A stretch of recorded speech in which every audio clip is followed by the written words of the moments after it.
পাগল হয়ে আছি তোরই কারণ সাথে করে এনেছি নে এই মন তোর হাসির ছল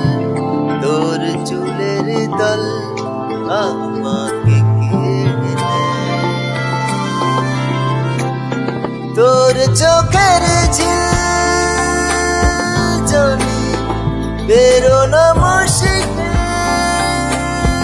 মনে তাও পারি না যে এগিয়ে গিয়েছে আমারই দুটো পা তোকে একার দেখার লুকিয়ে কি মজা সে তো আমি ছাড়া কেউ জানে না তোকে চাওয়ার পাওয়ার নয় রে সোজা সে তো আমি ছাড়া কেউ জানে না